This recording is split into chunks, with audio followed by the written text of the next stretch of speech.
My parents made me take the bus to my graduation, while buying my sister a Tesla. My name is Daisy Parker. I'm 23 years old. The morning of my college graduation, I stood at the bus stop in my cap and gown. The scratchy fabric of the gown felt heavy on my shoulders, and the cheap cardboard mortarboard kept slipping. It was a bright, sunny day in Nashville, the kind of day that's supposed to feel full of promise. But for me, it just felt empty. Down the street, in the driveway of our family home, a different ceremony was taking place. My parents, Lydia and Charles, were handing my younger sister, Amber, the keys to a brand new, pearl-white Tesla. Its chrome handles gleamed in the sun. A giant red bow was perched on its hood, looking ridiculous and perfect all at once, my mother cried. They were big, happy tears that streamed down her face as she hugged Amber. "Oh, my baby," she whispered, loud enough for me to hear from the sidewalk. "You deserve the world." My father beamed, his chest puffed out with pride. He clapped Amber on the back, his expensive watch catching the light. "The safest car on the road for our girl," he announced to no one in particular. Amber squealed, jumping up and down. She was wearing a designer sundress, not a graduation gown. Her senior year of high school had just ended. Mine, the one I'd worked 3 jobs to get through, was culminating in a ceremony a 45-minute bus ride away. No one even asked how I was getting there. No one looked my way. I was a ghost in a black gown, watching a perfect family portrait being painted without me in it. The city bus hissed to a stop in front of me. The doors folded open with a tired sigh. I climbed the steps, paid my fare with a crumpled dollar bill, and found a seat by a smudged window. As the bus pulled away from the curb, I looked back. My family was still gathered around the Tesla, laughing and taking pictures. They didn't see me go. That bus ride became the quiet beginning of everything. The sticky vinyl seat, the rumble of the engine, the faces of strangers. It all felt more real than the family I had just left behind. I stared out the window, watching the city blur past, and I made a promise to myself. It wasn't loud or angry. It was a cold, hard, and silent vow. This feeling, this invisibility, would end. Their favoritism would no longer define me. And one day, I swore, they would drive miles and miles, in whatever fancy car they owned, just to see my name on a billboard they never believed I'd earn. And before I tell you how everything flipped, like and subscribe and drop a comment to let me know where you're watching from. Growing up in our Nashville home was like living in a perfectly curated museum where my sister was the main exhibit and I was the placard on the wall no one bothered to read. The house itself was beautiful, a sprawling colonial with black shutters and a porch swing where my mother and Amber would often sit in the evenings, their laughter drifting through the open windows. Inside, the walls were a gallery of Amber's life. Amber's first steps, Amber's first toothy grin, Amber on the shoulders of my father at a Titans game, Amber in a tiara as homecoming princess. The one photo of me on the mantel was a small 5x7 frame tucked behind a much larger portrait of Amber on horseback. In it, I was about 7, wearing a plain yellow dress, standing slightly to the side. It was a metaphor I understood long before I had the words for it. My father, Charles Parker, was a man who measured the world in square footage and return on investment. He was a successful real estate developer, and he applied the principles of his business to his family. Amber was a prime piece of real estate, a beachfront property with endless potential for appreciation. She was beautiful, charming, and effortlessly social. All qualities he valued. He would invest in her endlessly. The best dance lessons, a private tennis coach, a wardrobe of clothes that cost more than my textbooks for an entire semester of college. His affection was a transaction. He would give her the world, and in return, she would be the sparkling, successful daughter who reflected well on him. When he came home from work, his first question was always, "Where's my princess?" I, on the other hand, was a sensible, low-maintenance property. Reliable, sturdy, but ultimately lacking in curb appeal. I was quiet where Amber was bubbly, studious where she was social. My father saw my self-sufficiency not as a strength, but as a sign that I required no investment. My good grades were expected, like a building being up to code. My achievements were simply the fulfillment of a baseline requirement, unworthy of celebration. I remember one dinner when I was 15. I had just been accepted into a prestigious summer science program at Vanderbilt University. I waited for a lull in the conversation, my heart thumping nervously. "I got into the Vanderbilt program," I announced, trying to sound casual. My father looked up from his steak. "The science thing? Good. That'll look solid on a college application." He then turned to Amber. "Now, tell me again about the theme for the spring formal. Your mother and I were thinking a new dress is in order." The conversation shifted, and my news was left behind, a small, discarded thing. My mother, Lydia, dealt in a different currency, emotional energy, and she was perpetually overdrawn when it came to me. Amber was her life's work. She managed Amber's social calendar like a CEO, spent hours helping her with school projects, often doing most of the work herself, and served as her confidant,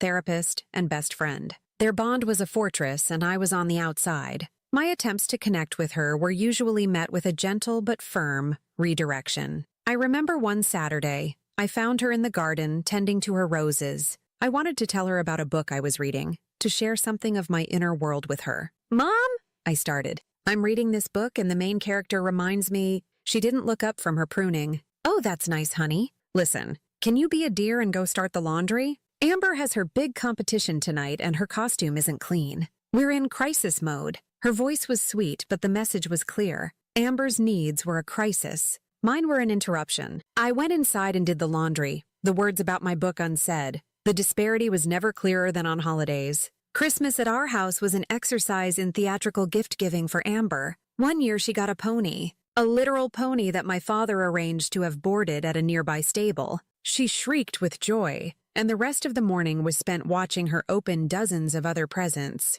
That same year, I received a set of encyclopedias and a new desk lamp for studying. "To help you keep up those grades," my father had said with an approving nod. The gifts weren't malicious. In their own way, they were practical, but they reinforced the roles we had been assigned. Amber was to be delighted, and I was to be diligent. The science fair when I was in 8th grade was a defining moment. I had worked on my project, a solar-powered water desalinator, for 3 solid months. I spent weekends in the garage, soldering wires and calibrating tubes. I had burned my fingers, stayed up late reading physics textbooks, and poured my entire being into it. When they announced my name for first place in the state, I felt a surge of pride so powerful it made me dizzy. I walked home with a giant trophy, replaying the moment in my head, convinced this would be the thing that finally made them see me. I found them in the living room, helping Amber memorize lines for a school play. She had a minor role with 3 lines. I held up the trophy. "I won," I said,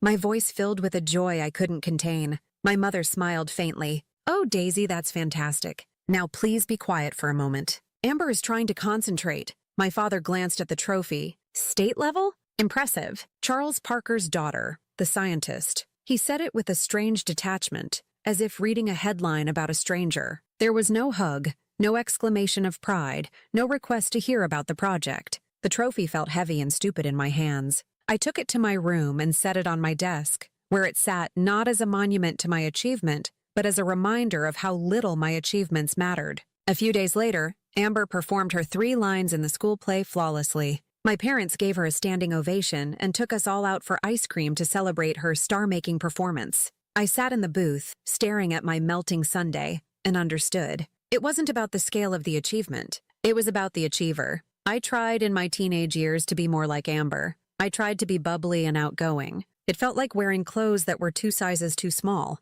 It was awkward and inauthentic, and my parents saw right through it. "Don't try so hard, Daisy," my mother told me once. It's better to just be yourself. But what they didn't understand was that they had left me with no choice but to be myself, the quiet, serious, independent girl who learned not to need them because they had made it so abundantly clear that they were not available. This self-reliance wasn't a personality trait, it was a scar. The last week of my senior year of college was a frantic, sleep-deprived haze. I felt like I was running the final lap of a 4-year marathon. My world had shrunk to the confines of the university library, my dorm room, and the fluorescent-lit hallways of the buildings where I took my final exams. Every day was a delicate balance of cramming for tests, putting the finishing touches on my thesis, and working my last few shifts at the campus security office. But beneath the crushing exhaustion, a fragile hope was beginning to bloom. This wasn't just the end of college, it was the beginning of everything else. It was my escape. I had circled the date on my calendar in red ink for months. Saturday, May 17th, graduation day. In my mind, the day was imbued with an almost magical significance. It was the day my family would finally have to acknowledge what I had done. They couldn't dismiss a university degree with honors the way they had a science fair trophy. This was real, tangible, and undeniable. I had spent hours daydreaming about it. I pictured them in the audience,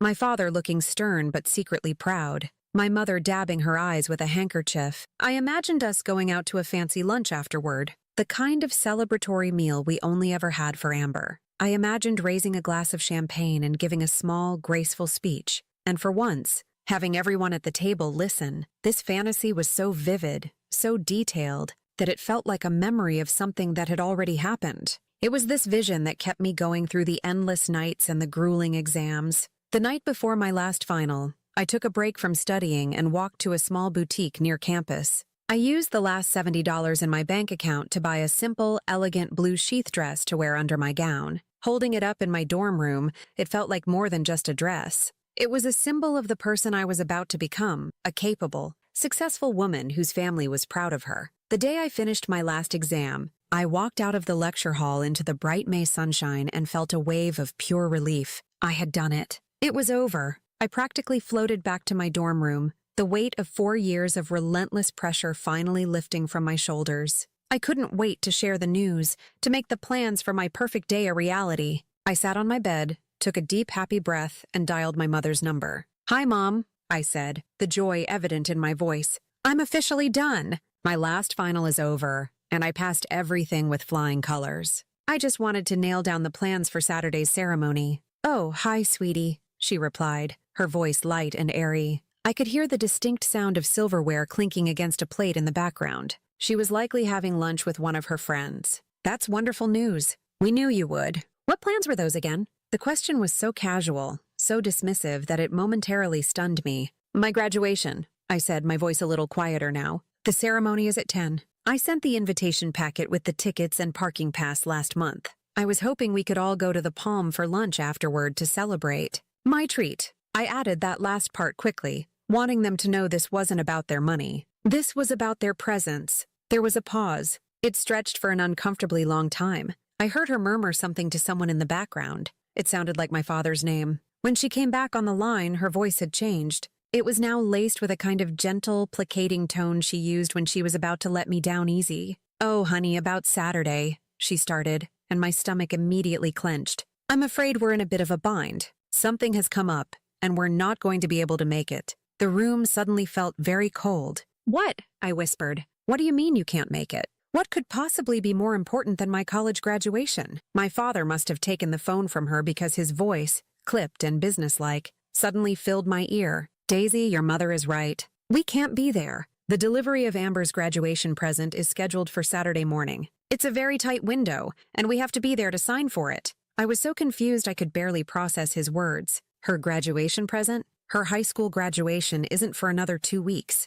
"What are you talking about?" "It's a car, Daisy," he said, a note of impatience in his voice, as if I were a child asking a stupid question. "A Tesla. It's a significant gift for a significant achievement. The delivery is coming from out of state, and Saturday is the only day they could do it. Our hands are tied. Our hands are tied." The phrase was so absurd, so insulting. I imagined them wrestling with the decision, agonizing over the impossible choice between their daughter's once-in-a-lifetime achievement and a car delivery. The image was so ludicrous it made me want to scream. My mother's voice returned, dripping with false sympathy. "You know how your sister is, sweetheart. Her heart is just set on it. It's a huge milestone for her, finishing high school, and we think it's so important to be there for these big moments. You understand?" I didn't understand. I couldn't understand. The unfairness of it was a physical thing, a crushing weight on my chest. I thought of the endless nights I had worked, the sacrifices I had made, the immense effort it had taken to get to this point,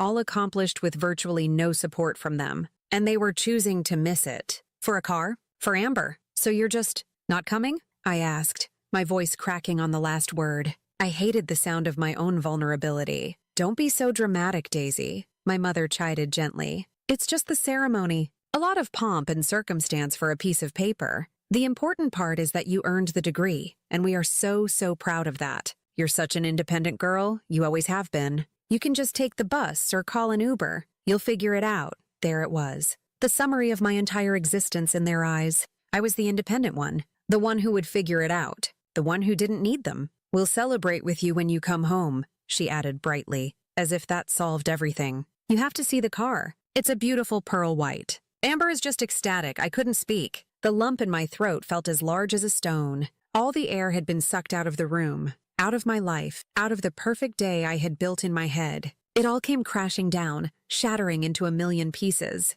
"Okay," I managed to whisper. It was the only word I had left. Wonderful. Talk to you soon, honey. Love you. The line clicked dead. I sat on my bed, the phone still pressed to my ear, listening to the dial tone. I looked at the beautiful blue dress hanging on my closet door. It looked gaudy and pathetic, a costume for a play that had just been canceled. In that moment, something inside me broke for good. It wasn't a loud, messy shatter. It was a quiet, clean, and irreversible fracture of the soul. The last stubborn ember of hope that I could ever be a priority to them was finally extinguished, leaving nothing but cold, hard ash. College was not an ivy-covered dream for me. It was a tightrope walk over a financial abyss. My partial academic scholarship was a life raft, but it only covered tuition. Everything else, room, board, books, food, the occasional tube of toothpaste, was a mountain I had to climb on my own. The $100 my parents sent each month felt less like support and more like a token gesture to appease their own consciences. It was just enough for them to tell themselves they were helping, but not enough to actually make a difference. I was effectively on my own, and the reality of that was a constant, grinding weight. My life became a meticulously organized schedule of survival. The pivot point of my day was not the sun, but the start of my night shift with campus security. At 10 p.m., while my peers were heading to parties or settling in for a night of studying, I was pulling on a stiff, ill-fitting uniform and lacing up heavy-soled boots. The job, from 11 p.m. to 7 a.m., was my lifeline. It was lonely, isolating work, but the campus at night offered a strange kind of peace. My duties consisted of walking a set patrol route, my footsteps the only sound in the sleeping quads, and then monitoring a bank of security cameras from a small, sterile guard station. That little station became my sanctuary. Under the harsh, flickering fluorescent light, I would prop open my textbooks and write papers, the silent, grainy footage of empty hallways playing out before me. The coffee from the station's ancient machine was thin and tasted like burnt plastic, but it was the fuel that got me through the night. When my shift ended at sunrise, I would trudge back to my dorm, feeling like a ghost re-entering the world of the living. I'd catch 2 or 3 hours of broken sleep before my 10 a.m. class. I walked through my days in a perpetual fog of exhaustion. I perfected the art of looking attentive in lectures while my brain was screaming for sleep. More than once, I jerked awake to find my professor looking at me with a mixture of pity and annoyance, a line of ink from my pen trailing across my cheek where my head had rested on my notebook. After classes, my day wasn't over. I would take a bus downtown to my unpaid internship. It was a small, perpetually struggling marketing firm called Henderson Associates. My official title was intern, which was a euphemism for free labor.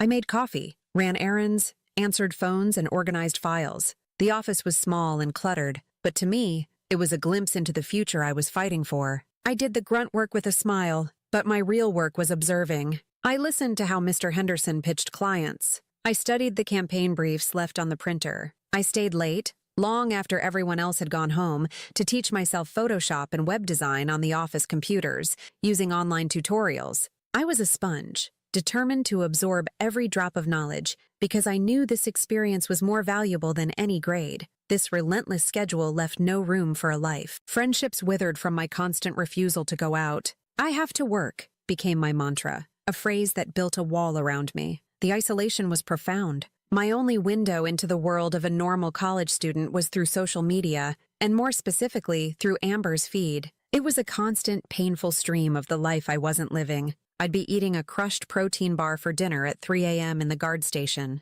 my eyes burning with fatigue, and I'd scroll through photos of her at a sorority formal, looking radiant in an expensive dress. I'd be trying to fix a hole in my only pair of sneakers with duct tape, and a picture would pop up of her on a ski trip in Aspen, captioned, "Best vacay ever. THX mom and dad." The contrast wasn't just about money. It was about ease. Her life was effortless, a smooth, paved highway. Mine was a grueling uphill climb on a rocky, unmarked trail. The injustice of it all settled deep inside me, not as a loud, explosive anger, but as a cold, dense knot of resentment. It was a quiet, internal fire that I learned to stoke, using it as fuel. Every picture she posted, every story of her carefree existence, became another log on that fire. It hardened me, sharpened my focus. There were moments when the weight of it all became too much. I remember one particularly brutal week of midterms. I had worked a double shift to cover for a sick coworker, studied for 48 hours straight, and lived on nothing but vending machine coffee and crackers.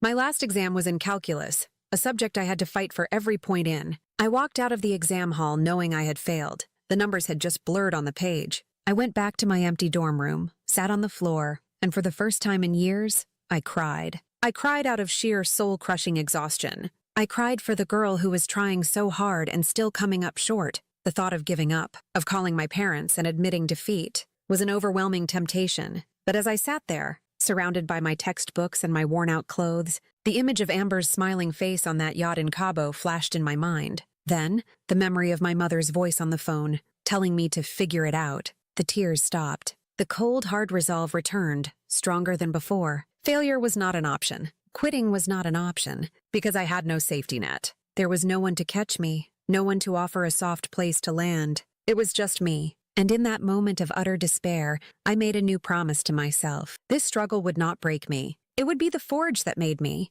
All this pain, all this loneliness, all this work, it would be the foundation of the life I was going to build. A life so solid and so successful that they would never be able to ignore it again. The internship at Henderson Associates was my real education. Mr. Henderson was a gruff, overworked man in his late 50s who seemed to be perpetually stressed, but he had a good heart and a sharp mind. He saw that I wasn't a typical intern just looking to pad a resume. He saw my hunger. While other interns would watch the clock, I would ask for more work. I'd organize old files, rewrite website copy for practice, and leave detailed memos on his desk with ideas for his existing clients. Most of the time, he'd just grunt in acknowledgement, but occasionally he'd look at me over the top of his reading glasses and say, "Not bad, Parker. Not bad at all." Coming from him, it was high praise. My turning point came on a dreary, rain-soaked Wednesday. A major client, a local car dealership, had just fired the firm, taking a huge chunk of their revenue with them.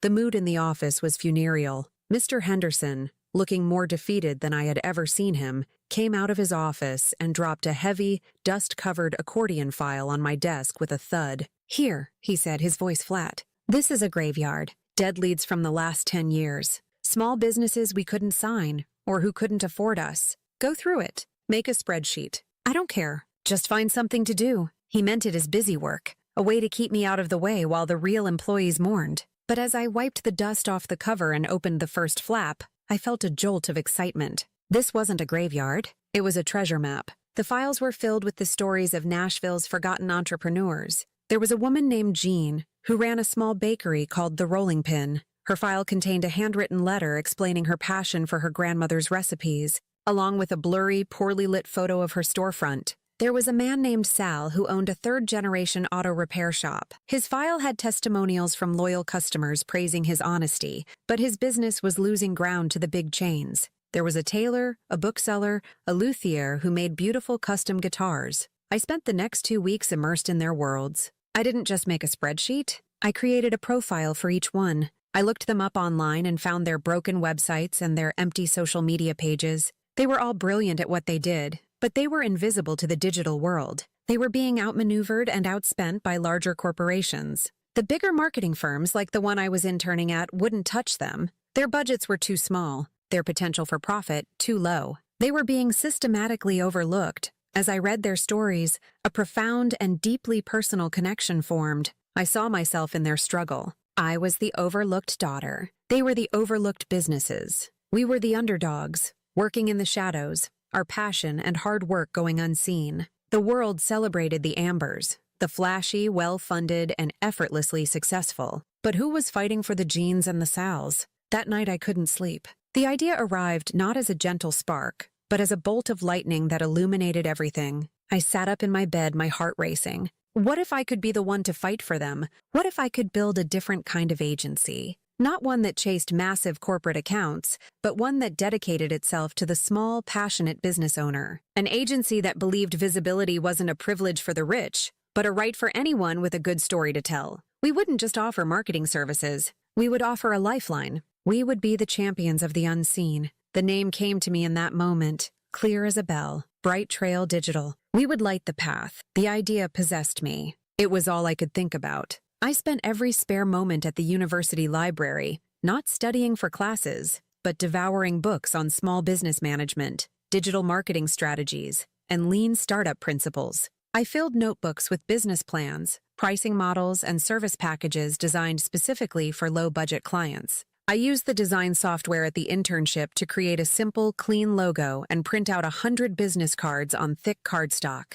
The day after my lonely graduation, I didn't go home. I took the $2,347 I had painstakingly saved over 4 years and made the biggest investment of my life. I found a classified ad for a small, windowless storage room in the basement of an old building on the edge of downtown. It was 10 feet by 12 feet, had bare concrete walls, and smelled of damp earth and neglect. It cost $300 a month. It was perfect. I bought a second-hand laptop from a pawn shop and a wobbly desk and chair from a thrift store. With my laptop, my desk, and my box of business cards, Bright Trail Digital was born. My first target was the Rolling Pin Bakery. I walked in on a Tuesday morning, my heart hammering against my ribs. A kind-faced woman with flour on her apron, Jean, stood behind the counter. The bakery smelled like heaven, but it was completely empty. I gave her my pitch, my voice shaking slightly. I told her I believed in her product, and I had a plan. She was kind, but weary. "Honey, I've heard it all before. Big promises, big bills. I can't afford it." This was the moment I had rehearsed in my head 100 times. "You don't have to," I said, my voice gaining confidence. "Let me work for you for 1 month for free. I'll build you a new website, I'll run your social media. If you don't see a significant increase in business by the end of the month, you owe me nothing. You can even keep the website." She looked at me, a long, searching look. She saw the desperation and the determination in my eyes. She saw a fellow underdog. "All right, kid," she said with a small smile. "You've got yourself a deal." That month was a blur of frantic work. I spent days at her bakery, taking beautiful, high-resolution photos of her pastries. I interviewed her, learning her story, her grandmother's journey, the passion behind every recipe. I built her a warm, inviting website that told that story. I started an Instagram page filled with a mouth-watering gallery of her creations. I ran a small, hyper-targeted Facebook ad campaign aimed at people within a 5-mile radius of her shop.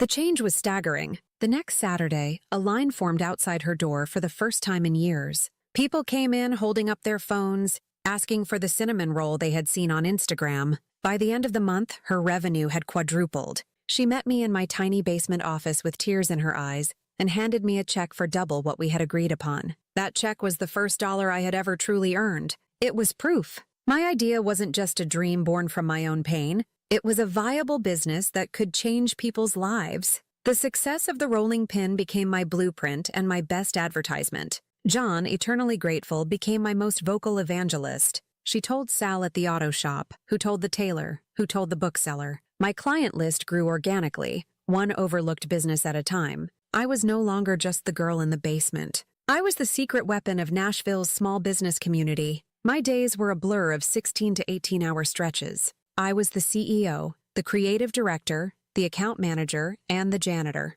I met with new clients, built websites, designed social media campaigns, wrote ad copy, and at the end of the day, I swept the concrete floor of my tiny office. The work was bone-crushing, but for the first time in my life, I felt a sense of purpose that was intoxicating. I wasn't just building a company, I was building a community. After a year, the basement could no longer contain my ambition. I had a waiting list of clients and a small, growing profit margin. It was time to expand. I took a massive leap of faith and leased a real office space in a renovated warehouse in the Gulch, a trendy, up-and-coming neighborhood. The space was beautiful, with high ceilings, exposed brick, and massive windows that flooded the rooms with natural light. The monthly rent was more than my entire life savings had been a year prior. Signing the lease was the scariest and most exhilarating moment of my life. With a real office, I could hire a real team. My first hire was Sarah, a brilliant graphic designer I found through a freelance website. She had a keen eye and a sarcastic wit that kept me grounded.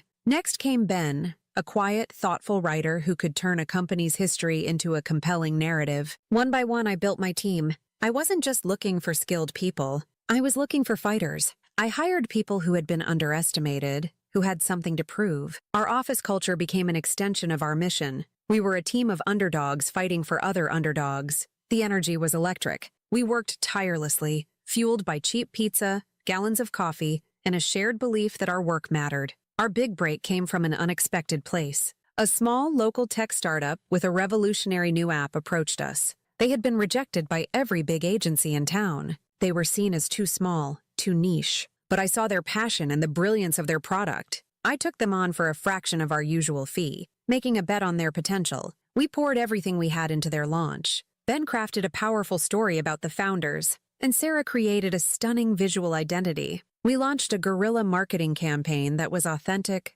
clever, and deeply connected to the Nashville community. It went viral. The app skyrocketed to the top of the charts. 6 months later, the startup was acquired by a Silicon Valley giant in a multi-million-dollar deal. In every interview, the founders credited Bright Trail Digital as the catalyst for their success. Overnight, we were no longer just a local agency. The phone started ringing with calls from Atlanta, from Charlotte, from beyond. National brands wanted to know who we were and how we had done it. My life changed. I was featured in Forbes Nashville under the headline, The Underdog Champion. I started getting invitations to speak at business conferences. I was 24 years old and the CEO of a multi-million-dollar company. It was during this period of explosive growth that I had a moment of jarring self-awareness. I was sitting on the city bus, heading to a high-stakes meeting with a potential new client, when I looked out the window and saw one of our ads on the side of another bus. And I realized I was still taking the bus to my multi-million-dollar company. The irony was so thick I could taste it.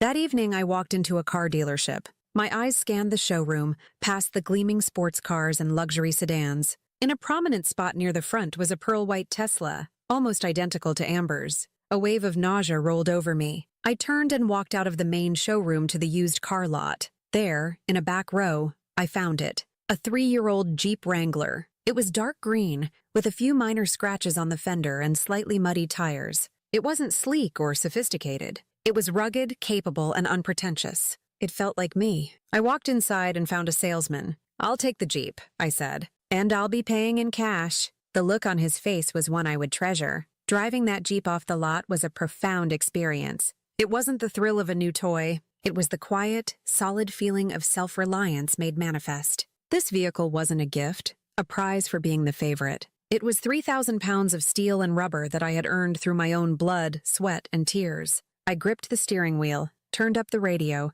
and drove through the streets of the city that was now my own. Every mile was a victory. This modest second-hand Jeep held more freedom, more power, and more dignity than 1,000 brand-new Teslas ever could. The ultimate validation came a year later. A prestigious venture capital firm from New York flew me out for a meeting. They had been tracking our growth and were impressed by our unique market position and our incredible client loyalty. They wanted to invest, to help me take Bright Trail nationwide. I spent a week in a whirlwind of meetings, sitting in intimidating glass-walled boardrooms across from titans of industry. They grilled me on my financials, my growth strategy, my leadership philosophy. I wasn't intimidated. I thought of the lonely nights in the guard station, of the taste of desperation and stale crackers. These men in their $1,000 suits couldn't scare me. I negotiated hard, not just for the money, but for the soul of my company. I ensured we would retain creative control and that our mission to serve smaller clients would be protected. On the final day, they made their offer.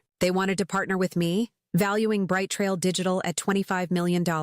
As I signed the papers, my hand was perfectly steady. I flew back to Nashville that night. I didn't call my parents. Instead, I took my team out for the most expensive dinner the city had to offer. We celebrated our collective victory, a victory for every underdog we had ever fought for, starting with ourselves. The girl who had been told to take the bus now had the means to buy the entire bus company. The 2 years after the partnership deal were a blur of controlled chaos. Life accelerated to a speed I had never imagined. We opened offices in Austin, Denver, and Seattle. I was constantly flying, living out of a suitcase, and making decisions that affected hundreds of employees. My world was a landscape of spreadsheets, market analyses, and conference calls. I had become the person I had always aspired to be, a successful, respected, and completely independent woman. The wounds of my childhood had been paved over with a thick layer of success. I had built a new family, my team, and a new home within the walls of my company. My biological family had become a distant, faded photograph from a past life. The silence from them had been absolute for nearly 5 years,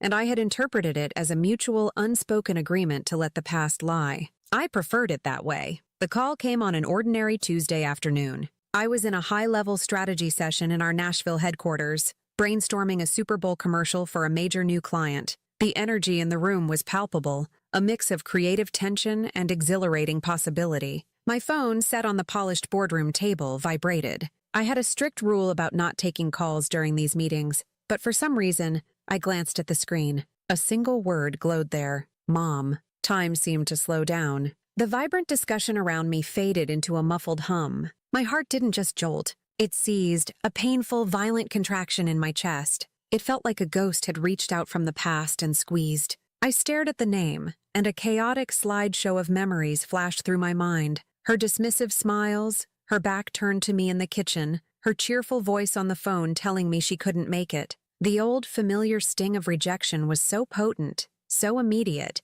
it was as if no time had passed at all. My executive vice president was looking at me, her brow furrowed in concern. "Daisy, everything okay?" I blinked, forcing myself back to the present. I stood up, my legs feeling strangely unsteady. "I need to take this," I said, my voice coming out as a strained whisper. "I'll be right back." I walked out of the boardroom and into the sanctuary of my private office. The floor-to-ceiling window offered a panoramic view of the Nashville skyline, a view I had earned. It was my armor. I stood there for a long moment, my back to the door, taking a few deep, ragged breaths. Then I swiped to answer. "Hello?" My voice was colder and flatter than I intended.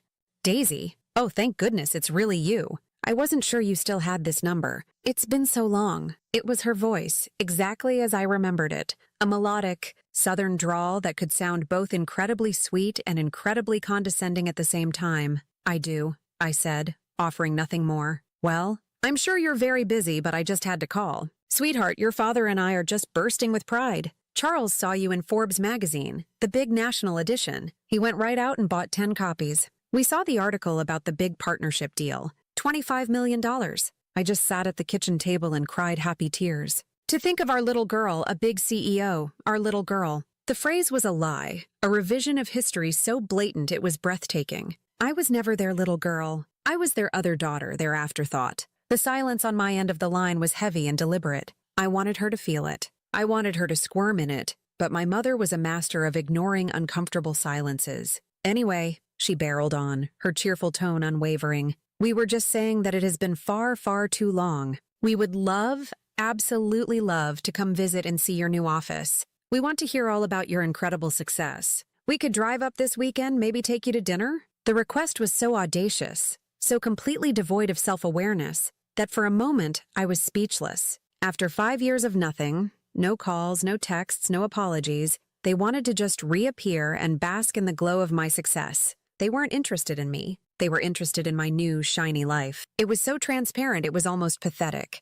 A cold, calculating part of my brain took over. I wanted to see this through. I wanted to see exactly what they wanted. "This weekend is booked," I said, my voice like ice. "Next Wednesday at 2 p.m. I have a 1-hour window." I was treating her like any other business appointment. "Oh, well, Wednesday it is. That sounds wonderful. We'll finally get to have a proper family reunion. We are so excited, sweetheart. We'll see you then." She hung up, leaving me in a stunned, ringing silence. The next week was a torment of anticipation. I was on edge, irritable with my staff, and unable to focus. On Wednesday, at precisely 1:55 p.m., I stood at my office window and watched them arrive. My father was behind the wheel of a new, obscenely large black Cadillac Escalade. Following it like a loyal, gleaming puppy was Amber's pearl-white Tesla. It looked exactly the same, a pristine symbol of their priorities. I had my assistant greet them in the lobby and bring them up. When they stepped out of the elevator, I was standing there, a calm, neutral expression on my face. My mother rushed forward, enveloping me in a cloud of Chanel No. 5 and a hug that was all air and no contact. "Oh, Daisy, just look at you, so chic. And this office! It's even more beautiful than in the magazine pictures." My father was more reserved. He shook my hand, his grip firm, his eyes sweeping across the space, taking in the expensive art on the walls and the number of employees, making a silent calculation. "You've done well, Daisy," he said. It was a statement of fact, not a compliment. Amber, now a young woman, looked listless and unimpressed. She was texting, barely looking up as she offered a mumbled, "Hey." I gave them the grand tour, my voice polished and professional. I showed them the creative suites, the bustling open-plan workspace, the break room with its gourmet coffee bar. I introduced them to my senior staff. They smiled and nodded, but I could see in their eyes that they didn't grasp it. They saw the surface, the success, the money, but they had no concept of the foundation of relentless work and painful sacrifice that lay beneath it. We concluded the tour in my corner office.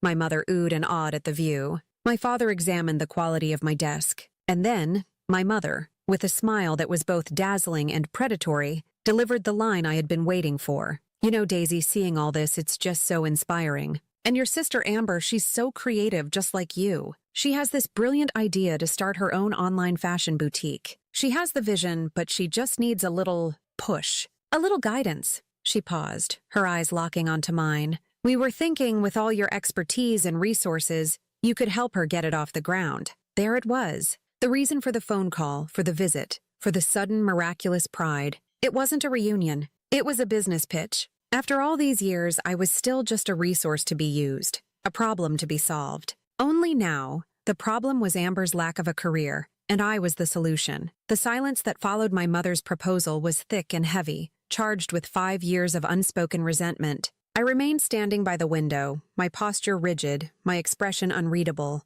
I let them wait. I wanted them to feel the weight of what they were asking, of what they had done. My mother's practiced smile began to twitch at the edges. Amber, for the first time, looked up from her phone, a flicker of petulant expectation in her eyes. It was my father who finally broke the silence, stepping into the role he knew best, the deal-maker. He cleared his throat and took a step forward, adopting a tone that was both paternal and condescending. Daisy, let's be practical about this. Your sister has a genuine talent for fashion. She has curated a brand identity, sourced potential suppliers. What she's lacking is the seed capital and the digital marketing savvy to launch effectively. He gestured expansively at my office, at the city sprawling below us. You have built an incredible machine here. It would be a simple matter for you to lend your resources to your own family. A small investment, a bit of your team's time to build her a website and run some ads. It's the least you could do. The least you could do. The phrase hung in the air, a monument to his own spectacular blindness. I turned my head slowly, not to look at him, but to gaze down at the parking lot 3 stories below. Amber's Tesla was parked in a prime spot, its white paint so bright it almost hurt to look at. It was the centerpiece of the whole scene, the silent, gleaming witness to this entire charade. I could feel the ghost of my 22-year-old self standing beside me, the scratchy graduation gown on her shoulders, a crumpled bus ticket in her hand. My father, mistaking my silence for consideration, pressed his advantage. He walked to my desk and placed a glossy, professionally bound business plan on its surface. We've had this drawn up. The numbers are all there. We're thinking of this as a family venture. You provide the initial investment and the marketing launch, and we'll consider it you returning the favor for all the support we've given you over the years. That was the line, the one that severed the last frayed thread of any familial obligation I might have felt. Returning the favor. The sheer, unmitigated gall of it was almost magnificent. What favor? The favor of my lonely childhood? The favor of their profound and consistent indifference? The favor of being abandoned on the most important day of my academic life for the delivery of that very car sitting in the parking lot? A strange cold calm descended over me. The anger that had been simmering for years didn't boil over. It froze into a solid, sharp point of clarity. I knew with absolute certainty what I had to do. This wasn't about revenge anymore. It was about truth. I turned away from the window and walked slowly, deliberately, toward my desk. I didn't look at them. I looked at the business plan they had placed on my desk, a symbol of their entitlement. I picked it up, felt its weight in my hands, and then placed it to the side. I sat down in my chair, the plush leather sighing under my weight. It felt like a throne. My mother smiled, a quick, triumphant little expression. She thought they had won. I opened the top drawer of my desk and pulled out my personal checkbook, not the company one. This was my money, the money I had earned in spite of them. Their eyes were riveted on my every move. I could feel their collective greed, a palpable, ugly thing in the pristine air of my office. I uncapped my pen. You mentioned returning a favor, I said, my voice quiet but carrying an unnatural weight. To do that properly, I need to know the exact amount of the original investment. So, tell me, Dad, how much was a city bus ticket in Nashville in the spring of 2019? The question landed in the room like a grenade. My father's confident expression dissolved into a mask of pure confusion. What in God's name are you talking about? The bus fare, I repeated, my voice remaining level, almost conversational. I looked up and met his eyes. The fare for the bus you told me to take to my own college graduation. I think it was somewhere around $1.75, but I'm feeling generous, so let's round it up to cover any emotional damages. My mother let out a small, strangled gasp. Amber's jaw literally dropped. My father's face began to cycle through a series of colors, from pale white to a blotchy, furious red. With a hand that was perfectly steady, I wrote the date. I made the check payable to Charles and Lydia Parker. In the amount line, I wrote with clear, precise letters, $1 and 100. Then, in the memo line, the place for explanations, I wrote 2 words, bus fare. I tore the check from the book with a neat, satisfying rip. I stood up, leaned across my desk, and held it out to my father. He stared at my hand, then at the check, as if it were coated in poison. "Take it," I said, my voice no longer quiet. It was hard, cold, and final. "This settles our accounts. This is a full and complete repayment for every bit of support, financial, emotional, and otherwise, that you ever invested in me. We are now even." He finally snatched the check from my hand, his fingers trembling with rage. He looked from the pathetic, insulting piece of paper to my face. "After everything we've done for you," he sputtered, his voice choking with indignation. "What have you done?" I shot back, the dam of my restraint finally breaking. "What exactly have you done? You ignored me for 18 years. You celebrated my sister's every breath while you treated my accomplishments like a checklist. You chose a car over my graduation. You left me to struggle through 4 years of college completely on my own. And now that I have built something for myself from the dirt you left me in, you dare to walk in here and talk about returning the favor? This check isn't an insult. It's an invoice. You're paid in full. The family venture is dissolved." He stood there, speechless, the $1 check clutched in his fist. My mother was crying now, quiet, horrified tears. Amber just looked shocked, as if she had never considered that the world didn't revolve around her. "We're leaving," my father finally bit out. He threw the check onto my desk.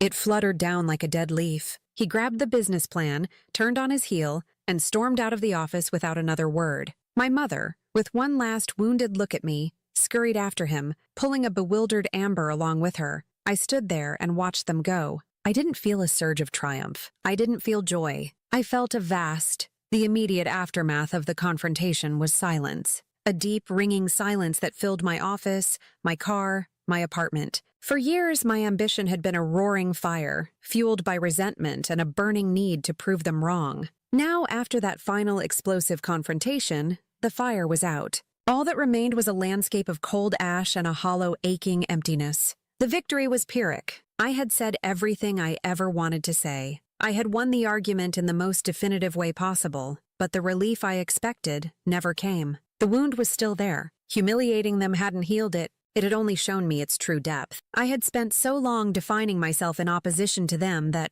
without that conflict, I felt adrift. I spent a week in a fog. I went to work, I led meetings, I made decisions, but I was on autopilot. My team noticed the change, casting worried glances my way, but no one dared to ask what was wrong. One night, I was working late, staring blankly at a spreadsheet, when my eyes drifted to a framed photo on my credenza. It wasn't a family photo. It was a picture of me with Jean from the rolling pin, taken on the 1-year anniversary of her bakery's rebirth. We were both covered in flour, laughing. I remembered the feeling of that day, the pure, uncomplicated joy of seeing her success, of knowing I had played a part in it. It was a feeling of purpose, completely separate from my family drama. That was the moment the fog began to lift. I realized my quiet revenge couldn't be a single destructive act against them. A true, lasting victory had to be creative, not destructive. It had to be about building something positive from the rubble of my own pain. It had to be about ensuring that my story, which had been a source of so much personal suffering,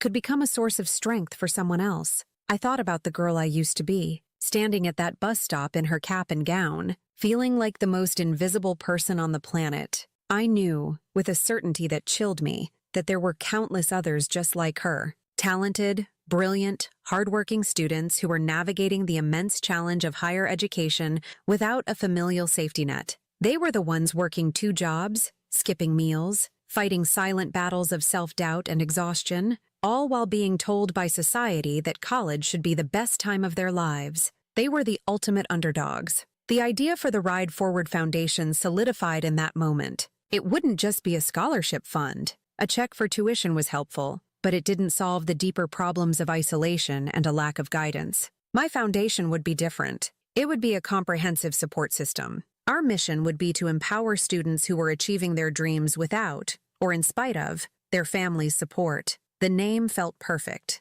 It reclaimed the most painful symbol of my past, that bus ride, and transformed it into a symbol of progress and hope. I threw myself into the project with a renewed sense of purpose. This was a fire I could control, one that would provide warmth instead of just destruction. I leveraged the resources and connections I had built with Bright Trail. I assembled a board of directors made up of trusted advisors, lawyers, and financial experts. I personally seeded the foundation's endowment with a $10 million donation, ensuring it would have a real, immediate, and lasting impact. We designed the Ride Forward Scholarship to be holistic. It covered full tuition and fees, but it also provided stipends for housing, books, and even a small emergency fund, so a student would never have to drop out because their car broke down or they had an unexpected medical bill. The most important component for me was the mentorship program. Each scholarship recipient, or rider as we called them, was paired with a successful professional in their field. They would get the guidance, the encouragement, and the belief that I had so desperately craved. The first round of applications was overwhelming. We received thousands of essays from across the country. I insisted on being part of the selection committee, and I read every single one. The stories were raw, powerful, and deeply moving. They were stories of resilience in the face of unimaginable obstacles. I read about a young man from Appalachia who wanted to be the first in his family to graduate college, whose family saw his ambition as a betrayal of his roots. I read about a young woman who had aged out of the foster care system with nothing but a dream of becoming a social worker. And then I read Emily's application. Her story was a haunting echo of my own. She was a brilliant student from a small town in Tennessee, graduating at the top of her class with a passion for literature and a dream of becoming a teacher. She wrote with heartbreaking clarity about her parents, who loved her but who fundamentally did not believe in her dream. They saw her desire for education as a frivolous, impractical pursuit. In her essay, she wrote a line that made the air leave my lungs. They told me that if I insisted on going, I was on my own, and that they would not be at my graduation to celebrate a choice they didn't support. They said they would only come if I was successful enough by their standards. Not successful enough. It was the unspoken message of my entire childhood, finally given a voice. I called Emily myself to tell her she had been awarded the first ever full-ride scholarship. She was so stunned she couldn't speak at first, and then she began to sob, a sound of such profound relief that I found myself crying with her. "We believe in you," I told her, the words I had always needed to hear. "You are more than successful enough." A year later, we held our first Ride Forward Foundation Gala. All of our inaugural riders were flown in. Meeting them in person was transformative. They were a living, breathing testament to the power of resilience. During the event, Emily, who had just completed her freshman year of college with a 4.0 GPA, gave a speech. She stood at the podium, poised and confident, and spoke about what the foundation had given her. "The Ride Forward Scholarship did more than pay my tuition," she said, her voice clear and strong. "It gave me a community. It gave me a mentor. But most of all, it gave me the knowledge that I wasn't alone. It told me that my dream was valid, that my struggle was seen, and that my journey mattered." I sat in the audience, watching this incredible young woman who was now thriving, and I felt a sense of peace that had eluded me my entire life. The hole in my heart, the one that had been carved out by years of neglect, was being filled, not with anger or wealth, but with the success and happiness of others. This was my quiet revenge. It wasn't about tearing my family down. It was about building hundreds of new families up. It was about turning the deepest pain of my life into the greatest purpose of my life. Years passed. Bright Trail Digital continued to grow, and the Ride Forward Foundation helped hundreds of students. My life was full and busy, filled with work I loved and people I respected. The dull ache of my family's betrayal had faded, replaced by a quiet strength. One evening, my phone buzzed with a text from an unknown number. I opened it. It was a picture, slightly blurry, taken at dusk. It was a photo of one of my foundation's new billboards on the highway leading into Nashville. The billboard featured a smiling picture of our latest scholarship recipient and the words, "The journey forward starts here, Ride Forward Foundation." Standing just to the side of the billboard, almost out of frame, was my mother. A second text came through from the same number. It was a simple sentence. "We're proud of you, Daisy." There was no apology. There was no acknowledgement of the years of pain, no admission of guilt. It was just a statement. But it was a statement I had spent the first 2 decades of my life desperate to hear. I looked at the photo, at my mother standing beside the legacy I had built from the hurt she had caused. And I felt nothing, no anger, no surge of victory, no desire to text back a list of her failings. The desperate need for her approval was gone. I had proven everything I needed to prove, but more importantly, I had proven it to myself. I typed back a simple reply. "Thank you. I made it on my own, and I meant it. I hadn't made it in spite of them. I had made it because of me. My success wasn't the final word in an argument with them. It was the first word in a conversation with myself. Because sometimes the best revenge isn't proving them wrong. It's not needing to anymore. If you've ever been the overlooked one, hit like and tell me where you're watching from. You're not alone.